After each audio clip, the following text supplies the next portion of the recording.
Kitab Yehezkiel.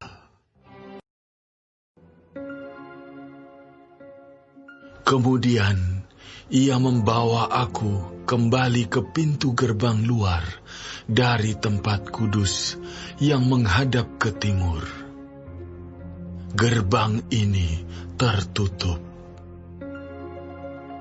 Lalu Tuhan berfirman kepadaku, pintu gerbang ini harus tetap tertutup. Jangan dibuka dan jangan seorang pun masuk dari situ. Sebab Tuhan Allah Israel sudah masuk melaluinya. Karena itu gerbang itu harus tetap tertutup. Hanya raja itu, oleh karena ia raja, boleh duduk di sana makan santapan di hadapan Tuhan. Raja itu akan masuk melalui balai gerbang dan akan keluar dari situ. Lalu dibawanya aku melalui pintu gerbang utara ke depan bait suci. Aku melihat, sungguh rumah Tuhan penuh kemuliaan Tuhan. Maka aku sujud menyembah. Tuhan berfirman kepadaku, hai anak manusia, perhatikanlah baik-baik. Lihatlah dengan teliti dan dengarlah dengan sungguh-sungguh segala sesuatu yang hendak kufirmankan kepadamu mengenai peraturan-peraturan rumah Tuhan dan tentang segala hukumnya, dan perhatikanlah baik-baik siapa yang diperbolehkan masuk ke dalamnya dan siapa yang harus ditolak dari tempat kudus.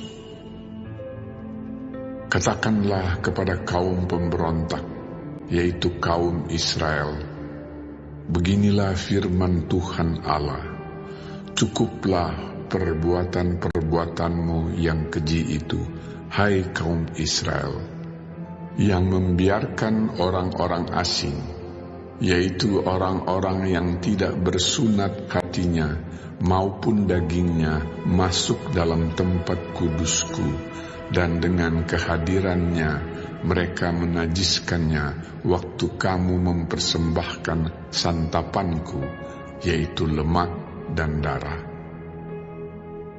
Dengan berbuat begitu, kamu lebih mengingkari perjanjianku daripada dengan segala perbuatanmu yang keji yang sudah-sudah. Kamu tidak memelihara barang-barangku yang kudus, dan kamu mengangkat mereka untuk memelihara kewajibanmu terhadap aku di dalam tempat kudusku. Oleh sebab itu, beginilah firman Tuhan Allah. Tidak seorang pun dari orang-orang asing yang hatinya dan dagingnya tidak bersunat boleh masuk dalam tempat kudusku. Ya, setiap orang asing yang ada di tengah-tengah orang Israel.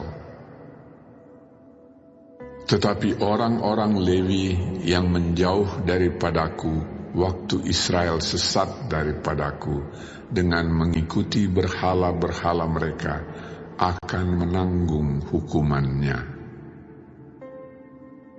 Di dalam tempat kudusku, merekalah yang mendapat tugas penjagaan di pintu-pintu gerbang bait suci dan tugas pelayanan di dalam bait suci. Merekalah yang menyembelih korban bakaran dan korban sembelihan bagi bangsa itu, dan bertugas bagi bangsa itu untuk melayaninya. Oleh karena mereka telah melayani bangsa itu di hadapan berhala-berhala mereka, dan mereka bagi kaum Israel telah menjadi batu sandungan yang menjatuhkannya ke dalam kesalahan. Oleh karena itu, aku bersumpah mengenai mereka demikianlah firman Tuhan Allah, bahwa mereka akan menanggung hukumannya sendiri. Mereka tidak akan mendekati aku untuk melaksanakan tugas imam di hadapanku, ataupun mendekati segala barangku yang kudus atau persembahan-persembahan maha kudus. Mereka akan menanggung nodanya yang timbul karena perbuatan-perbuatan mereka yang keji. Aku menetapkan mereka untuk bertugas di bait suci dan melakukan segala pelayanan yang berhubungan dengan itu dan melakukan segala sesuatu yang perlu di situ. Tetapi mengenai imam-imam orang Lewi dari Bani Zadok yang menjalankan tugas-tugas di tempat kudusku waktu orang Israel sesat daripadaku, merekalah yang akan mendekat kepadaku untuk menyelenggarakan kebaktian dan bertugas di hadapanku untuk mempersembahkan kepadaku lemak dan darah. Demikianlah firman Tuhan Allah. Merekalah yang akan masuk ke dalam tempat kudusku dan yang akan mendekati mejaku untuk menyelenggarakan kebaktian, dan mereka akan menjalankan tugasnya terhadap aku. Maka kalau mereka hendak masuk dari pintu-pintu gerbang pelataran dalam, mereka harus mengenakan pakaian lenan. Mereka tidak boleh memakai pakaian bulu domba waktu mereka bertugas di pintu-pintu gerbang pelataran dalam atau waktu menyelenggarakan kebaktian dalam bait suci. Mereka harus memakai destar lenan dan memakai celana lenan, tetapi jangan memakai ikat pinggang yang menimbulkan keringat.